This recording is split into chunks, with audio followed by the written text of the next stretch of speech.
Welcome to the Kumar Dev education. Subhadra Mahadevi Varma. हमारे शैशवकालीन अतीत और प्रत्यक्ष वर्तमान के बीच में समय प्रवाह का पाठ ज्यों-ज्यों चौड़ा होता जाता है तब यूं-त्यों हमारी स्मृति में अनजाने ही एक परिवर्तन लक्षित होने लगता है। शैशव की चित्रशाला के जिन चित्रों से हमारा रागात्मक संबंध गहरा होता है, उनकी रेखाएं और रंग इतने स्पष्ट और चटकीले होते चलते हैं कि हम वार्धक्य की धुंधली आंखों से भी उन्हें प्रत्यक्ष देखते रह सकते हैं। पर जिनसे ऐसा संबंध नहीं होता वे फीके होते होते इस प्रकार स्मृति से धुल जाते हैं कि दूसरों के स्मरण दिलाने पर भी उनका स्मरण कठिन हो जाता है। मेरे अतीत की चित्रशाला में बहन सुभद्रा से मेरे सख्य का चित्र पहली कोटि में रखा जा सकता है, क्योंकि इतने वर्षों के उपरांत भी उसकी सब रंग रेखाएं अपनी सजीवता में स्पष्ट है। एक 7वीं कक्षा की विद्यार्थिनी एक 5वीं कक्षा की विद्यार्थिनी से प्रश्न करती है, क्या तुम कविता लिखती हो?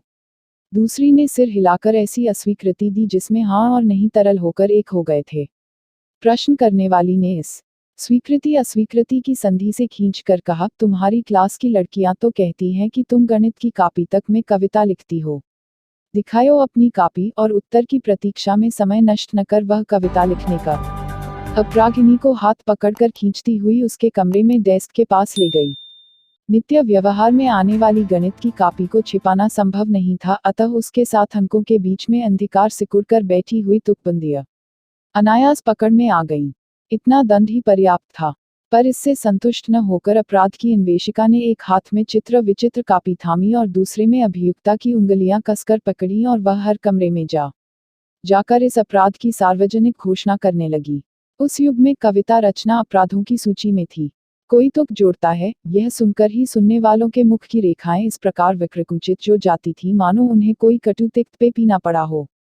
ऐसी स्थिति में गणित जैसे गंभीर महत्वपूर्ण विषय के लिए निश्चित पृष्ठों पर तुक जोड़ना अक्षम्य अपराध था। इससे बढ़कर कागज का दुरुपयोग और विषय का निरादर और हो ही क्या सकता था। जिस विद्यार्थी की बुद्धि अंकों के बीहड़ वन में पग पग उलझती है, उससे तो गुरु यही आशा रखता है कि वह हर सांस को अंक जोड़ने घटाने की किया बना रहा होगा।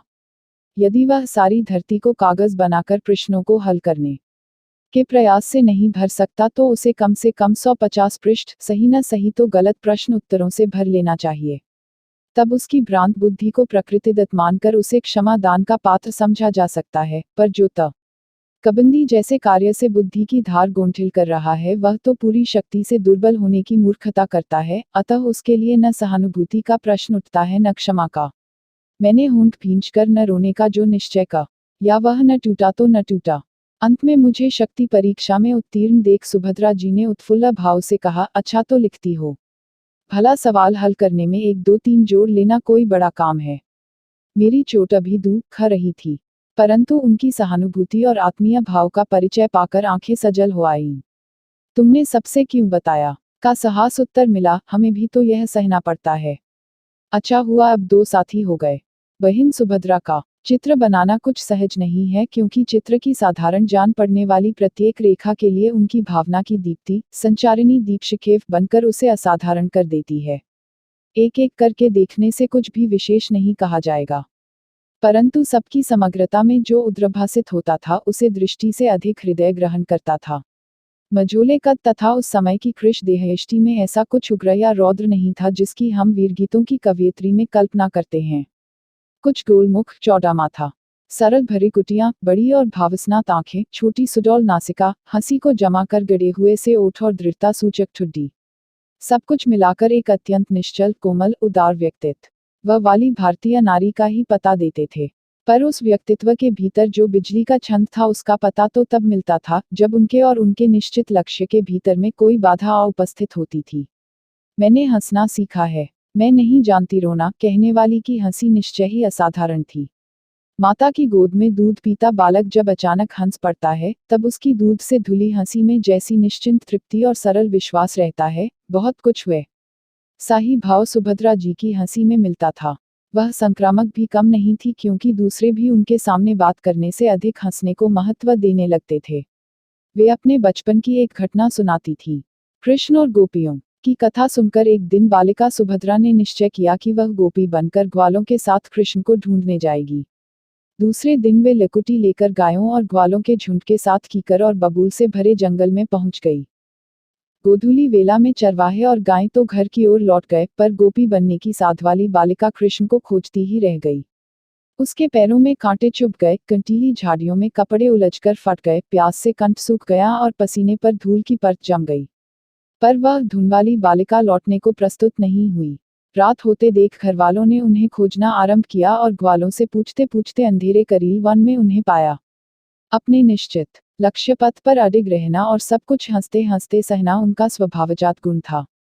क्रास्थवेट गर्ल्स कॉलेज में जब वे 8वीं कक्षा की विद्यार्थिनी थी, तभी उनका विवाह हुआ और उन्होंने पतिगृह के लिए प्रस्थान किया। स्वतंत्रता के युद्ध के लिए सन्नद्ध सेनानी पति को वे विवाह से पहले देख भी चुकी थीं और उनके विचारों से भी परिचित थीं। उनसे यह छिपा नहीं था कि नववधू के रूप में उनका जो प्राप्य है उसे देने का न पति का अवकाश है, न लेने का उन्हें। वस्तुतः जिस विवाह में मंगल कनकन ही रण कनकन बन गया, उसकी गृहस्थी भी कारागार में ही बसाई जा सकती थी, और उन्होंने बसाई भी वहीं। पर इस साधना की मर्मव्यथा को वही नारी जान सकती है जिसने अपनी देहली पर खड़े होकर भीतर मंगल चौक पर रखे मंगल कलश, तुलसी चौरे पर जलते हुए घी के दीपक और हर कोने से स्नेहभरी बाहें फैलाए हुए अपने घर पर दृष्टि डाली हो, और फिर बाहर के अंधकार, आंधी और तूफान को तौला हो, और तब घर की सुरक्षित सीमा पार कर उसके सुंदर मधुर आह्वान की ओर से पीठ फेर कर अंधेरे रास्ते पर कांटों से उलझती चल पड़ी हो। उन्होंने हंसते हंसते ही बताया था कि जेल जाते समय उन्हें इतनी अधिक फूल मालाएं मिल जाती थीं कि वे उन्हीं का तकिया बना लेती थीं और लेटकर पुष्पशय्या के सुख का अनुभव करती थीं। एक बार भाई लक्ष्मण सिंह जी ने मुझसे सुभद्रा जी की स्नेहभरी शिकायत की, इन्होंने मुझसे कभी कुछ नहीं मांगा। सुभद्रा जी ने अर्थ भरी हंसी में उत्तर दिया था, इन्होंने पहले ही दिन मुझसे कुछ मांगने का अधिकार मांग लिया था महादेवी। यह ऐसे ही होशियार हैं, मांगती तो वचन भंग का दोष मेरे सर पड़ता, नहीं मांगा तो इनके अहंकार को ठेस लगती है। घर और कारागार के बीच में जीवन का जो क्रम विवाह के साथ आरंभ हुआ था वह अंत तक चलता ही रहा। छोटे बच्चों को जेल के भीतर और बड़ों को बाहर रखकर वे अपने मन को कैसे संयत रख पाती थी, यह सोचकर विस्मय होता है। कारागार में जो संपन्न परिवारों की सत्याग्रही माताएं थीं, उनके बच्चों के लिए बाहर से न जाने कितना मेवा मिष्टान आता रहता था। सुभद्रा जी की आर्थिक परिस्थितियों में जेल जीवन का ए और सी क्लास समान ही था। एक बार जब भूख से रोती बालिका को बहलाने के लिए कुछ नहीं मिल सका, तब उन्होंने अरहर दलने वाली महिला कैदियों से थोड़ी सी अरहर की दाल ली और उसे तवे पर भूनकर बालिका का खिलाया। घर आने पर भी उनकी दशा द्रोणाचार्य जैसी हो जाती थी, जिन्हें दूध के लिए मिचलते हुए बालक अश्वत्थामा को चावल के घोल से सफेद पानी देकर बहलाना पड़ा था। पर इन परीक्षाओं से उनका मन न कभी हारा न सने परिस्थितियों को अनुकूल बनाने के लिए कोई समझौता स्वीकार किया। उनके मानसिक जगत में हीनता की किसी ग्रंथि के लिए कभी अवकाश नहीं रहा। घर से बाहर बैठकर वे कोमल और ओस भरे छंद लिखने वाले हाथों से गोबर के कंडे पाथती थी। घर के भीतर तन्मयता से आंगन लीपती थी, बर्तन मांजती थी। आंगन लीपने की कला में मेरा भी कुछ प्रवेश था, अतः प्रायः हम दोनों प्रतियोगिता के लिए आंगन के भिन्न भिन्न छोरों से लीपना आरंभ करते थे। लीपने में हमें अपने से बड़ा कोई विशेषज्ञ मध्यस्थ नहीं प्राप्त हो सका, अतः प्रतियोगिता का परिणाम सदा अघोषित ही रह गया। पर आज मैं स्वीकार करती हूँ कि ऐसे कार्य में एकांत तन्मयता केवल उसी गृहिणी में संभव है जो अपने घर की धरती को समस्त हृदय से चाहती हो, और सुभद्रा ऐसी ही गृहिणी थी। उस छोटे से अधबने घर की छो सीमा में उन्होंने क्या नहीं संग्रहित किया। छोटे बड़े पेड़, रंग बिरंगे फूलों के पौधों की क्यारियां, ऋतु के अनुसार तरकारियां, गाय बच्चे आदि आदि बड़ी गृहस्थी की सब सज्जा वहां विराट दृश्य के छोटे चित्र के समान उपस्थित थी। अपने इस आकार में छोटे साम्राज्य को उन्होंने अपनी ममता के जादू से इतना विशाल बना रखा था कि उसके द्वार पर न कोई अनाहुत रहा और न निराश लौटा। जिन संघर्षों के बीच से उन्हें मार्ग बनाना पड़ा, वे किसी भी व्यक्ति को अनुदार और कटु बनाने में समर्थ थे।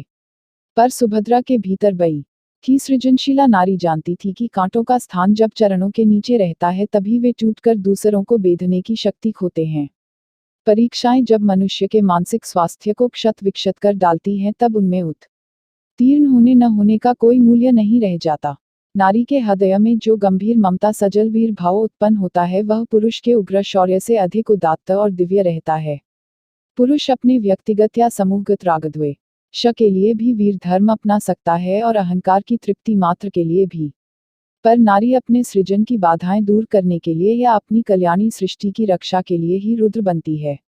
अतः उसकी वीरता के समकक्ष रखने योग्य प्रेरणाएं संसार के कोश में कम हैं। मातृशक्ति का दिव्य रक्षक उद्धारक रूप होने के कारण ही भीमाकृति चंडी वत्सला अम्बा भी है, जो हिंसात्मक पाश्विक शक्तियों को चरणों के नीचे दबाकर अपनी सृष्टि के मंगल की साधना करती है। सुभद्रा में जो महिमामयी माँ थी, उसकी वीरता का उत्स भी वात्सल्य ही कहा जा सकता है। न उनका जीवन किसी क्षणिक उत्तेजना से संचालित हुआ, न उनकी ओज भरी कविता वीर रस की घिसी पिटी लीक पर चली। उनके जीवन में जो एक निरंतर निखरता हुआ कर्म का तारतम्य है, वह ऐसी अंतर्व्यापिनी निष्ठा से जुड़ा हुआ है जो क्षणिक उत्तेजना का दान नहीं मानी जा सकती। इसी से जहां दूसरों को यात्रा का अंत दिखाई दिया, वहीं उन्हें नई मंजिल का बोध हुआ। थक कर बैठने वाला अपने न चलने की सफाई खोजते खोजते लक्ष्य पा लेने की कल्पना कर सकता है, पर चलने वाले को इसका अवकाश कहाँ। जीवन के प्रति ममता भरा विश्वास ही उनके काव्य का प्राण है। सुख भरे सुनहले बादल रहते हैं मुझको घेरे, विश्वास प्रेम साहस हैं जीवन के साथी मेरे। मधुमक्षिका जैसे कमल से लेकर भटकटैया तक और रसाल से लेकर आग तक, सब मधुरतिक्त एकत्र करक उसे अपनी शक्ति से एक मधु बनाकर लौटाती है। बहुत कुछ वैसा ही आदान संप्रदान सुभद्रा जी का था। सभी कोमल कठिन सह्य असह्य अनुभवों का परिपाक दूसरों के लिए एक ही होता था। इसका यह तात्पर्य नहीं है कि उनमें विवेचन की तीक्ष्ण दृष्टि का अभाव था। उनकी कहानियां प्रमाणित करती हैं कि उन्होंने जीवन और समाज की अनेक समस्याओं पर विचार किया और कभी अपने निष्कर्ष के साथ और कभी दूसरों के निष्कर्ष के लिए उन्हें बड़े चमत्कारिक ढंग से उपस्थित किया। जब स्त्री का व्यक्तित्व उसके पति से स्वतंत्र नहीं माना जाता था, तब वे कहती हैं, मनुष्य की आत्मा स्वतंत्र है। फिर चाहे यह स्त्री शरीर के अंदर निवास करती हो, चाहे पुरुष शरीर के अंदर। इसी से पुरुष और स्त्री का अपना अपना व्यक्तित्व अलग रहता है। जब समाज और परिवार की सत्ता के विरुद्ध कुछ कहना अधर्म माना जाता था, तब वे कहती हैं, समाज और परिवार व्यक्ति को बंधन में बांध कर रखते हैं। ये बंधन देश कालानुसार बदलते रहते हैं और उन्हें बदलते रहना चाहिए, वरना वे व्यक्तित्व के विकास में सहायता करने के बदले बाधा पहुंचाने लगते हैं। बंधन कितने ही अच्छे उद्देश्य से क्यों न नियत किए गए हों, है बंधन ही। और जहां बंधन है, वहां असंतोष है तथा क्रांति है। परंपरा का पालन ही जब स्त्री का परम कर्तव्य समझा जाता था, तब वे उसे तोड़ने की भूमिका बांधती हैं, चिर प्रचलित रूढ़ियों और चिर संचित विश्वासों को आघात तब पहुंचाने वाली हलचलों को हम देखना सुनना नहीं चाहते। हम ऐसी हलचलों को अधर्म समझकर उनके प्रति आंख मींच लेना उचित समझते हैं, किंतु ऐसा करने से काम नहीं चलता। यह हलचल और क्रांति हमें बरबस झकझोरती है और बिना होश में लाए नहीं छोड़ती। अनेक समस्याओं की ओर उनकी दृष्टि इतनी पैनी है कि सहज भाव से कहीं सरल कहानी का अंत भी हमें झकझोर डालता है। वे राजनीतिक जीवन में ही विद्रोहिणी नहीं रही, अपने पारिवारिक वन में भी उन्होंने अपने विद्रोह को सफलतापूर्वक उतारकर उसे सृजन का रूप दिया था। सुभद्रा जी के अध्ययन का क्रम असमय ही भंग हो जाने के कारण उन्हें विश्वविद्यालय की शिक्षा तो नहीं मिल सकी, पर अनुभव की पुस्तक से उन्होंने जो सीखा उसे उनकी प्रतिभा ने सर्वथा निजी विशेषता दे दी है। भाषा भाव छंद की दृष्टि से नए झांसी की रानी जैसे वीर गीत तथा सरल स्पष्टता में मधुर प्रगीत मुक्त यथार्थवादिनी मार्मिक के मियाँ आदि उनकी मौलिक प्रतिभा के ही सृजन हैं। ऐसी प्रतिभा व्यवहारिक जीवन को अछूता छोड़ देती तो आश्चर्य की बात होती। पत्नी की अनुगामिनी अर्धांगिनी आदि विशेषताओं को अस्वीकार कर उन्होंने भाई लक्ष्मण जी को पत्नी के रूप में ऐसा अभिन्न मित्र दिया जिसकी बुद्धि और शक्ति पर निर्भर रहकर अनुगमन किया जा सके। अजगर की कुंडली के समान स्त्री के व्यक्तित्व को कसकर चर कर देने वाले अनेक सामाजिक बंधनों को तोड़ फेंकने में उनका जो प्रयास लगा होगा, उसका मूल्यांकन आज संभव नहीं है। उस समय बच्चों के लालन पालन में मनोविज्ञान को इतना महत्वपूर्ण स्थान नहीं मिला था और प्रायः सभी माता पिता बच्चों को शिष्टता खाने में स्वयं अशिष्टता की सीमा तक पहुंच जाते थे। सुभद्रा जी का कवि हृदय यह विधान कैसे स्वीकार कर सकता था। अतः उनके बच्चों को विकास का जो मुक्त वातावरण मिला, उसे देखकर सब समझदार निराशा से सिर हिलाने लगे। पर जिस प्रकार यह सत्य है कि सुभद्रा जी ने अपने किसी बच्चे को उसकी इच्छा के विरुद्ध कुछ करने के लिए बाध्य नहीं किया, उसी प्रकार यह भी सत्य है कि किसी बच्चे ने ऐसा कोई कार्य नहीं किया जिससे उसकी माँ को किंचित भी क्षुब्ध होने का कारण मिला हो। उनके वात्सल्य का विधान ही अलिखित और अटूट था। अपनी संतान के भविष्य को सुखमय बनाने के लिए उनके निकट कोई भी त्याग करनीय नहीं रहा। पुत्री के विवाह के विषय में तो उन्हें अपने परिवार से भी संघर्ष करना पड़ा। उन्होंने एक क्षण के लिए भी इस असत्य को स्वीकार नहीं किया कि जातिवाद की संकीर्ण तुला पर ही वर की योग्यता तोली जा सकती है। इतना ही नहीं, जिसका न्यादान की प्रथा का सब मूक भाव से पालन करते आ रहे थे, उसी के विरुद्ध उन्होंने घोषणा की, मैं कन्यादान नहीं करूंगी। क्या मनुष्य मनुष्य को दान करने का अधिकारी है? क्या विवाह के उपरांत मेरी बेटी मेरी नहीं रहेगी? उस समय तक किसी ने, और विशेषतः किसी स्त्री ने, ऐसी विचित्र और परंपरा विरुद्ध बात नहीं कही थी।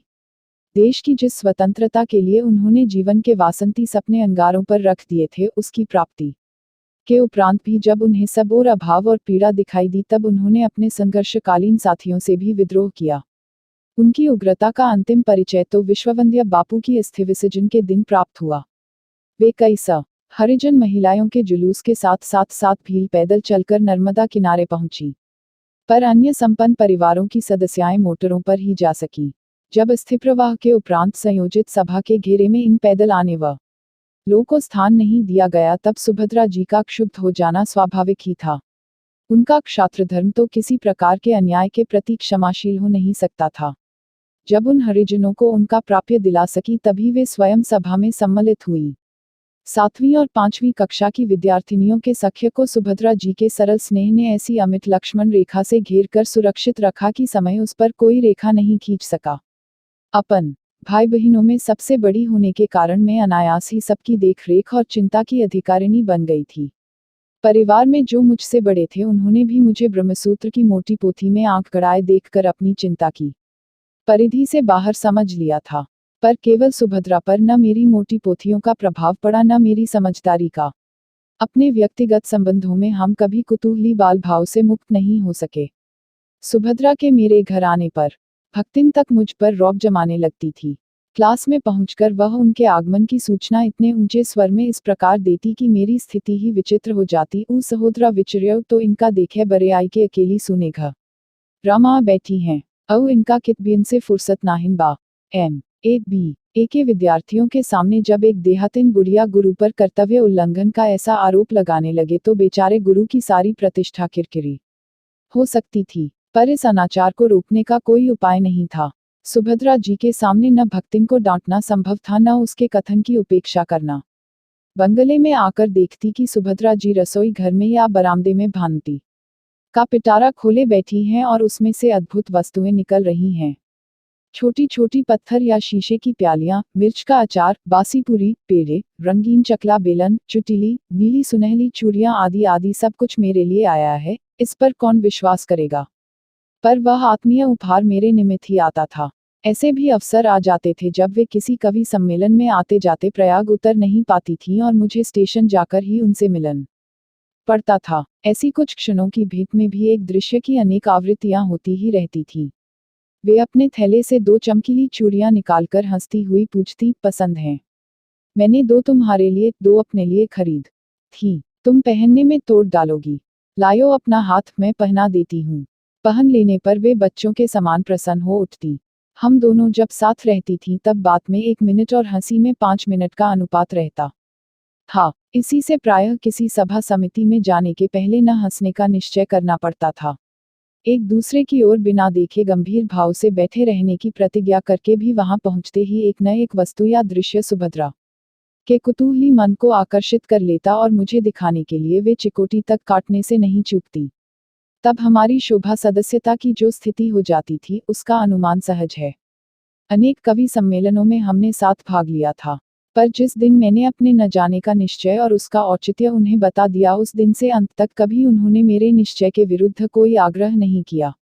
आर्थिक स्थितियां उन्हें ऐसे निमंत्रण स्वीकार करने के लिए विवश कर देती थी, परंतु मेरा प्रश्न उठते ही वे कह देती थी, मैं तो विवशता से जाती हूँ, पर महादेवी नहीं जाएगी, नहीं जाएगी। साहित्य जगत में आज जिस सीमा तक व्यक्तिगत स्पर्धा ईर्ष्या द्वेष है, उस सीमा तक तब नहीं था। यह सत्य है। पर एक दूसरे के साहित्य चरित्र स्वभाव संबंधी निंदा पुराण तो सब युगों में नानी की कथा के समान लोकप्रियता पा लेता है। अपने किसी भी परिचित अपरिचित साहित्य साथी की त्रुटियों के प्रति सहिष्णु रहना और उसके गुणों के मूल्यांकन में उदारता से काम लेना सुभद्रा जी की निजी विशेषता थी। अपने को बड़ा बनाने के लिए दूसरों को छोटा प्रमाणित करने की दुर्बलता उनमें असंभव थी। वसंत पंचमी को पुष्पाभरणा आलोकवसना धरती की छवि आंखों में भरकर सुभद्रा ने विदा ली। उनके लिए किसी अन्य विदा की कल्पना ही कठिन थी। एक बार बात करते करते मृत्यु की चर्चा चल पड़ी थी। मैंने कहा, मुझे तो उस रखी सी मृत्यु चाहिए जो तट पर दूर तक आकर चुपचाप समुद्र में लौटकर समुद्र बन जाती है। सुभद्रा बोली, मेरे मन में तो मरने के बाद भी धरती छोड़ने की कल्पना नहीं है। मैं चाहती हूँ मेरी एक समाधि हो जिसके चारों ओर नित्य मेला लगता रहे, बच्चे खेलते रहें, स्त्रियां गाती रहें और कोलाहल होता रहे। अब बताओ तुम्हारी नामधाम रहित लहर से यह आनंद अच्छा है या नहीं। उस दिन जब उनके पार्थिव अवशेष को त्रिवेणी न्या पने श्यामल उज्ज्वल अंचल में समेट लिया तब नीलम फलक पर श्वेत चंदन से बने उस चित्र की रेखाओं में बहुत वर्षों पहले देखा एक किशोर मुख मुस्कराता जान पड़ा। यहीं कहीं पर बिखर गई वह छिन्न विजयमाला सी। पथ के साथी में से like share and subscribe. Thanks for watching.